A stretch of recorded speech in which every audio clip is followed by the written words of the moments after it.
എന്തൊക്കെ ചെയ്തിട്ടും തടി കുറയുന്നില്ല, എത്രയൊക്കെ എക്സസൈസ് ചെയ്തിട്ടും പറ്റാവുന്നത്ര ഡയറ്റ് നോക്കിയിട്ടും ഒന്നും തടി കുറയുന്നില്ല എന്ന് വിഷമിക്കുന്ന ഒരുപാട് ടീനേജ് പ്രായത്തിലുള്ള കുട്ടികളുണ്ട്, 20 വയസ്സിന് താഴെ.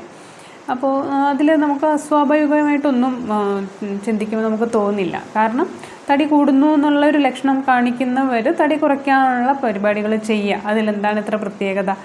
പക്ഷേ നമ്മളൊന്ന് ആലോചിച്ച് നോക്കൂ, ഒരു 15 വയസ്സുള്ള കുട്ടി അല്ലെങ്കിൽ 10-16 വയസ്സുള്ള കുട്ടികൾ ലൈഫ് സ്റ്റാർട്ട് ചെയ്യുമ്പോൾ തന്നെ അവരുടെ മനസ്സിലേക്ക് കടന്നു വരുന്ന ചിന്തകൾ, ശരീരത്തിൻ്റെ വെയിറ്റ് കൂടുതലാണ്, ഇത്ര ഭക്ഷണം കഴിക്കാൻ പാടില്ല, ഇഷ്ടപ്പെട്ട ഭക്ഷണങ്ങളൊക്കെ മാറ്റി വെക്കണം, ഞാൻ എൻ്റെ ഒരു കാര്യങ്ങൾക്ക് അനുസരിച്ചല്ലാതെ മറ്റുള്ളവരിനേക്കാളും വ്യത്യസ്തമായ ഒരുപാട് എക്സസൈസുകൾ ചെയ്യണം.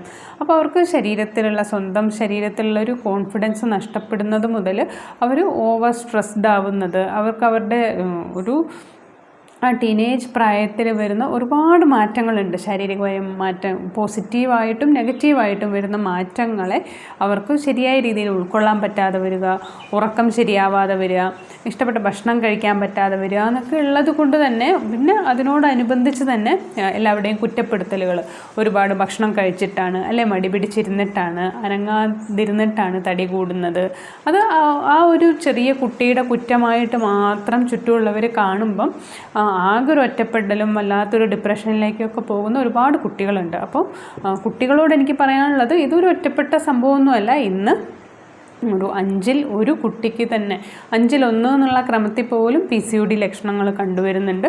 അതുപോലെ അമ്മമാരോടും മുതിർന്നവരോടും എനിക്ക് പറയാനുള്ളത്, ഒരു കുഞ്ഞിൻ്റെ കുറ്റമല്ല ഒരിക്കലും. അതുകൊണ്ട് തന്നെ അവരെ കുറ്റപ്പെടുത്തുന്നതിന് പകരം അവരൊന്ന് സപ്പോർട്ട് ചെയ്ത് അവർ കടന്നു പോകുന്ന അവസ്ഥയെ ഒന്ന് കൃത്യമായിട്ട് മനസ്സിലാക്കി അവരോട് കൂടെ നിൽക്കുകയാണെങ്കിൽ അവർക്ക് വളരെ വേഗം ആ ഒരു സ്ട്രെസ് സിറ്റുവേഷനിൽ നിന്ന് പുറത്തു വരാൻ സാധിക്കും.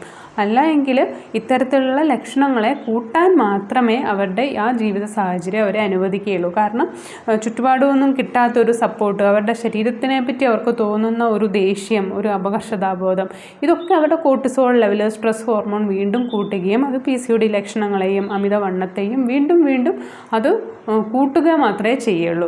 അങ്ങനെ ഒരു കുഞ്ഞിൻ്റെ ഒരു പ്രതീക്ഷകൾ, ഒരു കുഞ്ഞിൻ്റെ ഒരു നല്ലൊരു ജീവിതം നമ്മൾ ചെറുപ്പത്തിലെ ഇത്തരം കുറച്ച് കാര്യങ്ങളിലും കുറച്ച് ഫിസിക്കൽ ആസ്പെക്റ്റിലും മാത്രം തളച്ചിടാതെ അവരെ കൃത്യമായിട്ട് സപ്പോർട്ട് ചെയ്യാൻ നമുക്ക് സാധിക്കണം.